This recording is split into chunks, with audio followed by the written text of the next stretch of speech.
ঘড়ির কাঁটা ফিরিয়ে নিয়ে যায় ভয় অতীতে।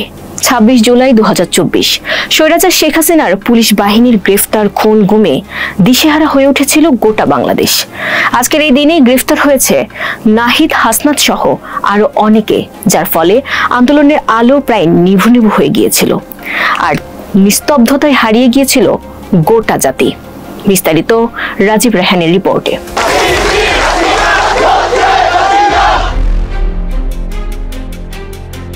নতুন বাংলাদেশ গঠনের দাবিতে রাজপথে নেমেছিল হাজারো শিক্ষার্থী, কিন্তু 2024 সালের 26 জুলাই এই দিনটি হয়ে ওঠে বাংলাদেশের ছাত্র রাজনীতির এক কালো অধ্যায়।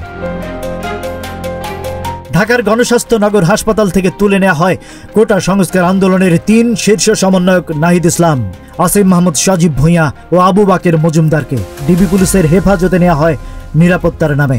তৎকালীন স্বরাষ্ট্রমন্ত্রী বলেন তারা নিজেরাই নিরাপত্তাহীনতায় ভুগছিলেন। এই দিনেই বিএনপি শেখ হাসিনা সরকারের পদত্যাগ সহ এক দফা দাবিতে দেয় জাতীয় ঐক্যের ডাক।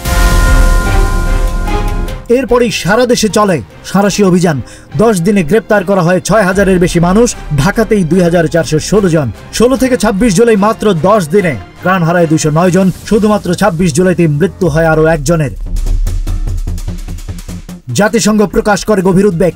ব্রিটিশ এমপি রূপা হক পার্লামেন্টে প্রশ্ন তোলেন বাংলাদেশের পরিস্থিতি নিয়ে। কানাডা জানায় বিস্ময়। এদিকে শাহজালাল বিশ্ববিদ্যালয়ের শিক্ষার্থীরা প্রধান ফটকটির নাম রাখে শহীদ রুদ্র তরুণ। প্রধানমন্ত্রী শেখ হাসিনা আহতদের দেখতে যান, চিকিৎসা কর্মসংস্থানের প্রতিশ্রুতি দেন, আর টিআইবি ও সুশাসনের জন্য নাগরিক সংগঠনগুলো শান্তিপূর্ণ আন্দোলনের অধিকার রক্ষার দাবি জানায়।